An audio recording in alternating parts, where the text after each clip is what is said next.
میت کو قبرستان لے کے جایا جا رہا ہے، رشتہ دار میت کی چارپائی کو کاندھا دے رہے ہیں، بیٹا کاندھا دے رہا ہے، پوتا کاندھا دے رہا ہے، بھتیجا کاندھا دے رہا ہے، بھانجا کاندھا دے رہا ہے۔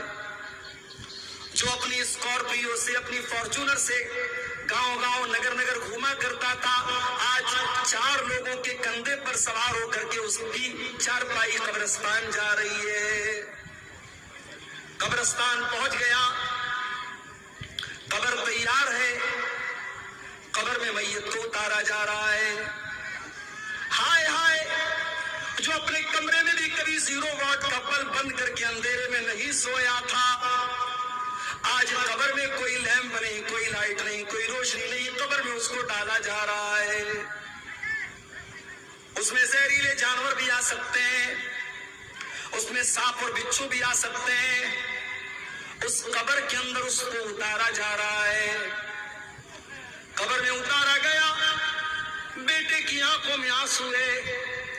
بیٹا اپنے باپ سے بہت محبت کرتا ہے، مگر بیٹا اپنے باپ کی قبر میں جانے کو تیار نہیں ہے۔ بیوی اپنے شوہر سے بہت محبت کرتی ہے، 4 مہینہ 10 دن تک بیوی عدت گزارے گی۔ شوہر کا جنازہ جا رہا ہے، بیوی بہت رو رہی ہے، مگر بیوی یہ نہیں کہہ سکتی او لوگوں میرے شوہر کے ساتھ مجھے بھی قبر میں لے کے چلے جاؤ۔ نہیں، وہاں نہ بیوی کام آئے گی، نہ بچے کام آئیں گے، نہ دولت کام آئے گی، وہاں آپ کا ایمان کام آئے گا، وہاں آپ کا عمل کام آئے گا۔ اللہ کے نبی فرماتے ہیں جب انسان کو موت آتی ہے 3 چیزیں اس کے پیچھے پیچھے جاتی ہیں، مال جاتا ہے، اولاد جاتا ہے، اولاد جاتی ہے، عمل جاتا ہے، مرتے ہی مال اپنا رشتہ توڑ دیتا ہے۔ جیسے ہی سانس کی ڈور تھم گئی، جیسے ہی دل کی دھڑکن رک گئی، مال نے رشتہ توڑ دیا، مال دوسروں کا ہو گیا۔ اولاد قبر تک ساتھ دیتی ہے، لیکن قبر میں مٹی ڈالنے کے بعد اولاد بھی چلی جاتی ہے۔ اب قبر میں جب منکر نکیر آئیں گے اور آپ سے سوال کریں گے من ربو کا، تیرا رب کون ہے؟ من نبیوں کا، تیرے نبی کون ہے؟ ماں دینوں کا، تیرا دین کیا ہے؟ میرے پیارے بھائیوں، اس قبر کی تاریکی میں ان 3 سوالوں کا جواب آپ کو خود ہی دینا پڑے گا، خود ہی دینا پڑے گا۔ میرے نوجوانوں، یہ ہیرو گیری چھوڑ دو، یہ سڑکوں پر تماشے لگانا چھوڑ دو، یہ لڑکیوں کو چھیڑنا چھوڑ دو، یہ بے غیرتی اور بے حیائی چھوڑ دو۔ قبر میں آپ کو آپ کی نیکیاں کام آئیں گی اور آپ کے گناہ سزا کا سبب بنیں گے۔ میرے پیارے ساتھی، وَمَا الْحَيَاةُ الدُّنْيَا إِلَّا مَتَاعُ الْغُرُورِ، قرآن کہتا ہے یہ دنیا تو دھوکے کا سامان ہے، یہ دنیا دیکھنے میں بہت بڑی لگ رہی ہے، مگر آخرت میں اس دنیا کی کوئی حیثیت نہیں ہوگی۔ اللہ کے نبی اداہرن دیتے ہیں، مثال دیتے ہیں، ایگزامپل دیتے ہیں۔ ایک آدمی کو لایا جائے گا قیامت کے دن، یوتا بِأَنْعَمِ أَهْلِ الدُّنْيَا، وہ دنیا میں بہت عیش و آرام سے رہنے والا ہوگا، پورے پانی کھول میں اس سے بڑا کسی کا مکان نہیں ہوگا، اس سے زیادہ کسی کے گھر میں دولت نہیں ہوگی، اس کے گھر میں 4 ویلر کی کمی نہیں، اس کی اولاد بھی بہت خوبصورت، اس کے لڑکے لڑکیاں بھی بہت خوبصورت، اس کا مکان بھی بہت شاندار، نہ دولت کی کمی، نہ طاقت کی کمی، نہ حسن و جمال کی کمی، بہت عیش و آرام سے رہتا تھا، لیکن اللہ کی عدالت میں وہ جہنم میں جانے والا تھا۔ اللہ کے نبی فرماتے ہیں اس انسان کو لایا جائے گا فَيُسْبَغُ سَبْغَةً فِي النَّارِ، اور ایک پل کے لیے جہنم میں ڈالا جائے گا۔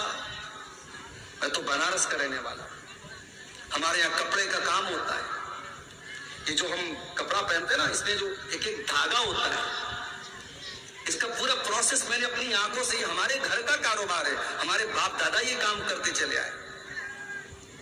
یہ جو کپڑے کا دھاگا ہوتا ہے نا، اس کو ڈائی کرتے ہیں، کلر کرتے ہیں، تو پانی کو پہلے کھولاتے ہیں، اور پانی جب بالکل کھولنے لگتا ہے اس میں کلر ڈالتے ہیں، اور اس میں بہت سارا کیمیکل بھی ڈالتے ہیں، اور اس کے بعد دھاگے کو جب ڈالتے ہیں، اچھا دھاگے کو کلر کرنے کی بھی بڑی اسٹائل ہوتی ہے، ایک ایک ہی دوپٹے میں 3 4 کلر کیسے آ جاتا ہے؟ وہ بھی کلر کرنے کی، ڈائی کرنے کی ترکیب ہوتی ہے۔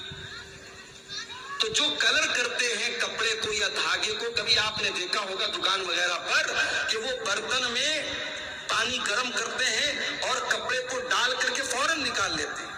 فوراً کیوں نکال لیتے؟ تاکہ کلر زیادہ نہ ہو جائے، زیادہ گہرا نہ ہو جائے، جتنا کلر ہمیں چاہیے اتنا ہی کلر ہم کو ملنا چاہیے۔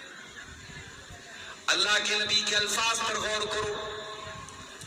ایک آدمی دنیا میں بہت عیش و آرام سے رہتا تھا، نہ پیسے کی کمی، نہ کھانے پینے کی کمی، نہ دولت کی کمی، نہ مکان کی کمی، نہ سواری کی کمی۔ اس انسان کو ایک پل کے لیے اللہ تعالی جہنم میں ڈالے گا۔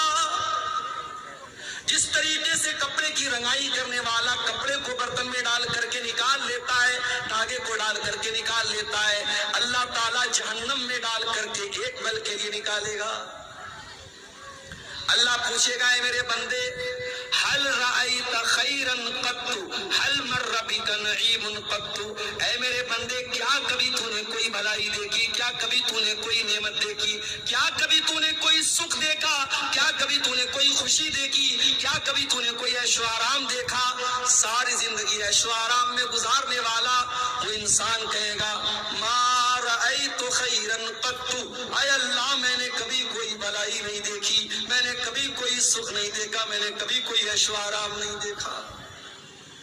ایک پل کے لیے، صرف ایک، میں منٹ بھی نہیں کہہ سکتا، میں سیکنڈ بھی نہیں کہہ سکتا، ایک سیکنڈ کا بھی کتنا حصہ تھا میں نہیں جانتا، ایک پل کے لیے جہنم میں ڈالنے کے بعد انسان دنیا کا سارا سکھ چین بھول جائے گا میرے پیارے ساتھ۔